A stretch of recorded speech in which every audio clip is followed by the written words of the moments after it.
બનાસકોટા હાલે હાજરી બોલો ભારત માતા કી, ભારત માતા કી, બોલ મારી અંબે, બોલ મારી અંબે.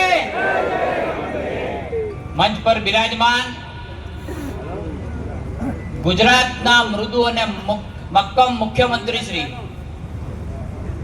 માનનીય મુખ્યમંત્રી સાહેબ બનાસની ધરા ઉપર જ્યારે પધાર્યા હોય ત્યારે સાહેબ અમે તમને હૃદયના ઉમળકાથી આપનું સ્વાગત કરીએ છીએ સાહેબ.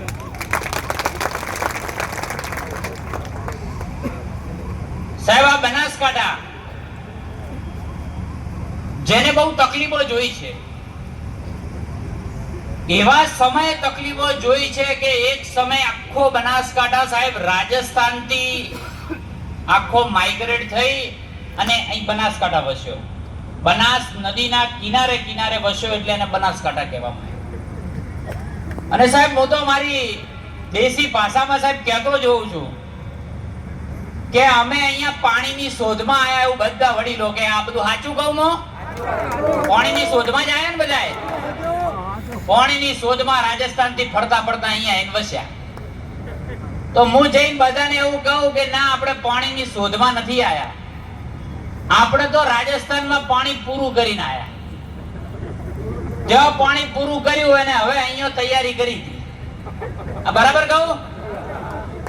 એટલે હું કહેતો હતો કે ભાઈ આપણે પાણી પૂરું નથી કરવાનું, આ પાણીને બચાવવાનું છે. ને એની કોઈએ જો બનાસકાંઠામાં કોઈએ પહેલ કરીને તો બનાસની ધરતી ઉપર પહેલીવાર નરેન્દ્રભાઈ મોદી આયા ને ત્યારે એમ કીધું કે ભાઈ પાણીદાર બનાસકાંઠા આપણે બનાવવું છે. મને બરાબર સાહેબ યાદ છે, અહીંયા ગરીબ કલ્યાણ મેળો નરેન્દ્રભાઈ અહીંયા પ્રથમવાર ગુજરાતનો અહીંથી યોજ્યો અને એમને શરૂઆત કરી ત્યારે અહીંના ખેડૂતોને એવું કીધું, બધા આપણે વીજળી માંગતા, કનેક્શન માંગતા, એટલે સાહેબ નરેન્દ્રભાઈ કહેતા કે ભાઈ તમે પાણી બચાવો. ત્યારે નરેન્દ્રભાઈએ પાણી બચાવવા માટે જીજીઆરસી ની સ્થાપના કરી હતી અને કીધું બધા ફુવારાને ટપક અપનાવો. કીધું તું નતું કીધું બધાને?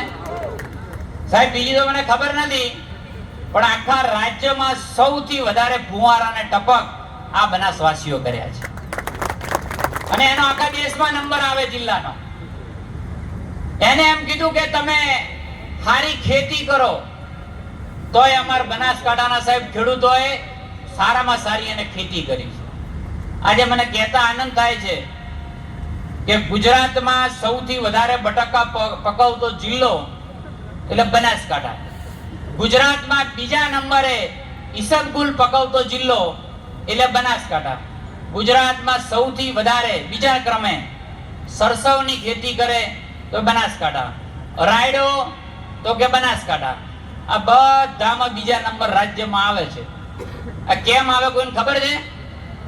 આ પાછું 10 વર્ષ 15 વર્ષ પહેલા નતું આવતું, પણ જ્યારથી નરેન્દ્રભાઈ એમ કીધું કે આપણે ખેડૂતોને પાણી આપી દઈએ, મહેનત જાતે કરી લેશે, ત્યારે સુજલામ સુફલામ યોજનાની શરૂઆત કરી અને એક પછી એક તાલુકાઓ પાણીદાર તાલુકા બનતા ગયા છે. મને યાદ છે સાહેબ કે ઉત્તર ગુજરાતની 14 ઉદ્વહન સ્કીમો છે કે જેને નર્મદાના પાણીથી અલગ અલગ જગ્યાઓ તળાવ ભરવાની યોજનાઓ બનાવી. એમાં 14 ઉત્તર ગુજરાતની, એમાં વધુમાં વધુ ક્યાંય લાભ મળ્યો હોય સાહેબ તો એ બનાસકાંઠામાં મળ્યો છે. આ બરાબર કહું છું કે સાહેબ? આ બરાબર કહું? તમારા બધા વતી કહું છું? આ બરાબર છે ને સાહેબ? આપના હસ્તક જયારે આ મુખ્યમંત્રી હતા છેલ્લા 3-4 વર્ષનો તો આંકડો સાહેબ મને ખબર છે. અમે તો હમણાં ધારાસભ્ય બન્યા, પણ એની પહેલા ચાહે ચાંગા દાંતીવાડાની લાઈન હોય કે ચાહે કસરા દાંતીવાડાની લાઈન હોય કે ચાહે થરાદ સીપુની લાઈન હોય કે ચાહે થરાદ ધાનેરાની લાઈન હોય કે ચાહે દિયોદર થી ઝેરડાની લાઈન હોય, આ તમામનો લાભ બનાસકાંઠાને મળ્યો ને ત્યારે આજે પણ આ ભર ઉનાળે પણ કેટલાય તળાવો છલોછલ સાહેબ ભરેલા છે. એ આપના સાહેબ પ્રતાપે છે. સાહેબ નરેન્દ્રભાઈ મુખ્યમંત્રી બન્યા ત્યારે આપણું આખા રાજ્યનું બજેટ ખાલી 19,000 કરોડનું હતું. સાહેબ હું હમણાં કેલ્ક્યુલેશન કરતો હતો કે તમારા આયા પછી તમે બનાસકાંઠામાં કેટલી યોજનાઓ ખાલી પાણી માટે કરી છે, તો મેં બધાનો આંકડો ભેગો કર્યો બધી પાઇપલાઇનોનો. તો કેટલો આવ્યો ખબર છે? 5050 કરોડ રૂપિયા ખાલી પાઇપલાઇનોનો. તમે વિચાર કરો. અને હજી તો નવી પાઇપલાઇન રોજ એક્સપાન્શન આપણા ધારાસભ્યો ચિંતા કરે, માન્ય મુખ્યમંત્રી સાહેબ જોડે જાય, આપણે આગેવાનો ત્યાં જતા હોઈએ કે સાહેબ અમારા તળાવ રહી ગયા, આ કરવું પડે. ગામમાં એક તળાવ છે, 3 તળાવો છે ને એકમાં જ પાણી આવે છે.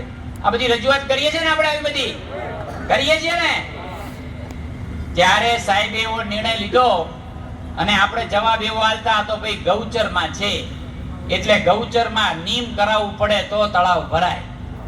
ત્યારે આપણા મુખ્યમંત્રી સાહેબે એક નિર્ણય લીધો છે, આપણા માટે બહુ મહત્વનો છે, કે હવેથી કોઈ પણ તળાવ ભૌગોલિક રીતે જો એ ગૌચરમાં હોય પણ તળાવ છે કે નહીં એટલું ચેક કરવાનો, તો બીજા આંકની અંદર નોંધ પાડી દેવાની, એટલે આપણો તળાવ નીમ થયો બરાબર છે. આ નિર્ણય નાનો નથી. પછી એક બહુ જોરદાર નિર્ણય લીધો.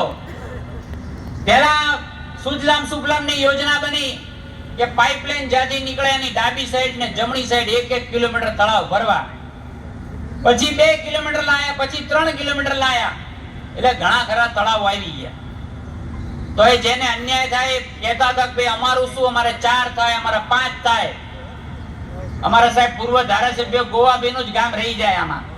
5 કિલોમીટર પડે એટલે દર વખતે આપણે રજૂઆત કરે કે અમારું કંઈક કરો. ત્યારે સાહેબ આપણે એક સાથે ગુજરાતમાં નિર્ણય લીધો, આ 3 કિલોમીટરની મર્યાદા કાઢી હવે 7 કિલોમીટર કરી દેવાની છે. એ તમામ તળાવો આપણા બનાસકાંઠાના આવી જાય. સાહેબ આપે આપવાનું કઈ બાકી રાખ્યું નથી, હવે આપણે હાલવાનું બાકી છે. આ બરાબર છે. શું કરવું પડે? તળાવ તો સાહેબે ભર્યા, હવે શું ભરવાનું છે? આપણે શું ભરવાનું છે? પેટીયું ભરવાની. પેટીયું ભરશો કે નહીં? આ બરાબર છેલ્લે જે અવાજ નહીં આમ તો ભરશો કે નહીં? પેટીઓ ભરવી પડે તો સાહેબ ને એમ થાય કે આપણે આટલી મહેનત કરી તો લેખે લાગી છે. નહીં તો પછી અમારા ગોરધનભાઈ જેવા કે હવે તો જો ના કરશન કાકા જેવા કે હવે તો જો ભાજપની પેટીઓ ના ભરીએ ને તો હવે તો નગુણા કહેવાય ગયા આપણે. આવા નગુણા છીએ આપણે? આવા છીએ? સાહેબ અમાર તો ચૂંટણી ડિક્લેર થાય ને એની પહેલા તો બધાને મજા છે કે ભાજપ એટલે હારું, ભાજપ એટલે જોરદાર ને પાણી આપે ને આયુષ્યમાન કાર્ડ આલે, નરેન્દ્રભાઈ બેઠા ને ભૂપેન્દ્રભાઈ બેઠા, કોઈ ચિંતા નહીં. આ થોડા ચૂંટણીના નામ ડિક્લેર થઈ જાય ને ઉમેદવારોને એટલે થોડા ટકળ વકળ થાય બધા. પણ પછી થોડા દાડા થાય એટલે બધા લાગી જાય. થોડા દિવસ થાય બધાને, પછી કોઈ કાકા માસા માસી મોહન ફુવાન બધા આવે ને હોમેથી તો એને કહેજો શાંતિ રાખજો. બધાએ કહેશો કે નહીં? અમાર સાહેબ થોડો થપ્પો લાગેલો છે જાતિવાદનો. અમારે આ વખતે ચૂંટણી સાહેબ કાઢી નાખવો છે. કાઢી નાખવો છે ને? પાક્કું ને? આ વખતે આપણા માટે એક જ વાત છે. કયો? કયો? વિકાસવાદ એ આપણો વાદ. આ બરાબર છે? અને કમળ આપણો ઉમેદવાર. આ બરાબર કહું છું? અને બધાને મારી વિનંતી છે, જેટલા ડેલિગેટો છે બધાને, કોઈને ડેલિગેટ ના ગમતો હોય, તાલુકા ડેલિગેટ, જિલ્લા ડેલિગેટ, એ તમામને મારી વિનંતી છે કે તમારા બધા માટે હું ગાંધીનગર બેઠો છું ને તો ડીસાજ બેઠો છું. આવજો, આપણા બધા કામ થઈ જાય, ચિંતા ના કરતા કોઈ. એટલે એની કોઈ ચિંતા ના કરતા. ડેલિગેટ ની આપણે બધા હોબળશે ન હોબળત હું બેઠો છું. આપણા આગેવાનો છે જ, આપણા ધારાસભ્યશ્રીઓ છે જ, એની કોઈ ચિંતા ના કરતા. સાથે મળીને આ વખતે ભારતીય જનતા પાર્ટીના કમળના ઉમેદવારને આપણે જંગી બહુમતીથી વિજેતા બનાવીએ એવી વિનંતી કરું છું. ફરી એકવાર આપ સૌનો હૃદયપૂર્વક ખૂબ આભાર. જય જય ગરવી ગુજરાત, જય જય ગરવી ગુજરાત.